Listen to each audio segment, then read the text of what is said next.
আজকের দিনে বড় লজ্জার সাথে বলতে হয়, আপনি বলেন পৃথিবীর সবচেয়ে হিংস্র প্রাণী বাঘ, বলেন এক বাঘে কয়টা বাঘ মারছে এই পর্যন্ত? পৃথিবীর সৃষ্টি থেকে আজকের দিন পর্যন্ত আপনি আমাকে বলেন বাঘে কোনো বাঘ মারছে দেখাইতে পারবেন? কোন রেকর্ড আছে দেখাইতে পারবেন যে বাঘে বাঘ মারি ফেলাইছে? পৃথিবীর সবচেয়ে হিংস্র প্রাণী সিংহ, একটা সিংহ কোনোদিন একটা সিংহকে মারছে, আচর মারছে আপনি দেখাইতে পারবেন না।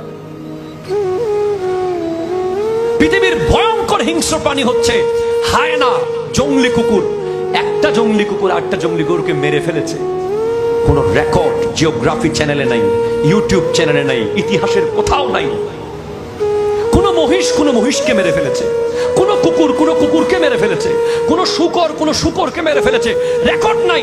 একমাত্র মানুষকে মেরে ফেলেছে। কথা জোরে বলেন না, ঠিক কিনা জোরে বলেন না। আপনি আমি বিবেককে প্রশ্ন করি, আমরা মানুষ। লাকাদ কাররামনা বনি আদমা, আল্লাহ বলছেন বনি আদমকে আমি সম্মানিত করেছি।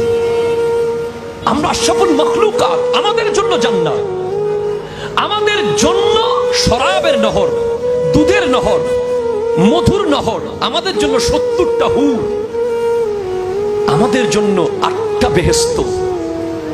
আর আমরাই কত মানুষ আমরা মারছি প্রতিদিন।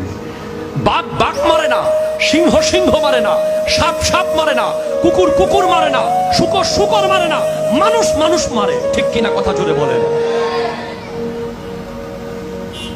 আমরা নাকি আশরাফুল মখলুকাত। সেজন্য সবকিছুর মূল কথা হলো, যদি আপনি সমাজ থেকে বৈষম্য দূর করতে চান, আপনি যদি দয়াবান, আপনি যদি আদর্শবান, আপনি যদি প্রেমিক পুরুষ হতে চান, মানবতার প্রেমিক, আপনাকে কোরআন হাদিস পড়তে হবে। একটু জোরে বলেন সুবহানাল্লাহ। আমার নবী কি করেছেন, এই পৃথিবীর জন্য কি শিক্ষা দিয়েছেন? যখন আমার নবীর কাছে ওহী আসছিল, আমার নবীর কাছে যখন প্রথম ওহী আসা শুরু করেছে, উনি সব জানার পরেও উনি বিবিকে সম্মান করেছেন। আমাদের সমাজে আরেক বৈষম্য হচ্ছে স্বামী স্ত্রীর। কথা ঠিক কিনা জোরে বলেন না।